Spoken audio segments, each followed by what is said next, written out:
Hello बच्चों, आज हम थोड़ी सी बात करेंगे टर्मिनोलॉजी के बारे में। बहुत कुछ समझा दूंगा आपको। देखो, टर्मिनोलॉजी के पहले आपको स्टोक्स लॉ पता होना चाहिए। अगर नहीं पता तो इतना समझ लो कि विस्कस फोर्स एफवी के लिए फॉर्मूला है वो, ठीक है। विस्कस फोर्स, विस्कस फोर्स किसमें होता है बच्चों? फ्लूइड में।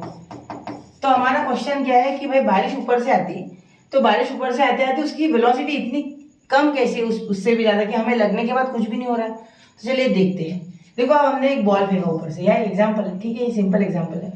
तो आपको पता है कि हमारे एटमॉस्फेयर में एयर है, तो वो एयर भी एक फ्लूइड है, ठीक है, जिसके कारण ऊपर एक एफ लगता है, विस्कस फोर्स, और साथ ही में एक यू लगता है जिसे बोलते हैं अपथ्रस्ट। अपथ्रस्ट को दूसरा नाम है बच्चों, आपने पढ़ा है ये आर्चिमिडीज प्रिंसिपल में, बायंसी। बायंसी, कोई भी फ्लूइड ऊपर एक फोर्स लगाता है किसी भी ऑब्जेक्ट में जो उसके अंदर आता है।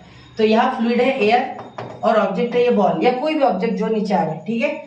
तो इसके कारण क्या होता है, जो एक्सीलरेशन ड्यू टू ग्रेविटी, मतलब फोर्स ड्यू टू ग्रेविटी है, जो भी लगेगा उसे कैंसिल किया जाता है। सपोज डब्ल्यू इसका खुद का वेट यानी एम जी, यानी एम इंटू जी, उसके वेट से नीचे आ रहा होगा।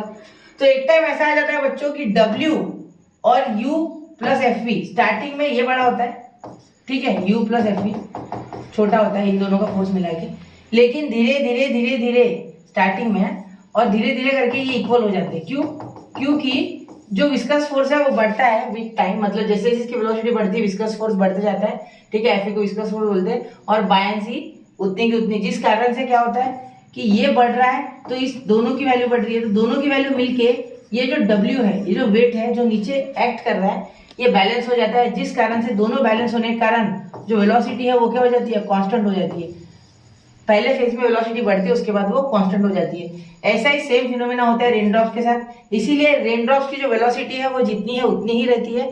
वरना देखो, वरना क्या होता है, 8000 फीट पे बच्चों नॉर्मल क्लाउड्स होते हैं, ठीक है। नॉर्मली सबसे जो लोअर है वो 8000 फीट पे, जो कि होता है 2438.4 मीटर। इतना देखो आप, इतना बड़ा ये डिस्टेंस है।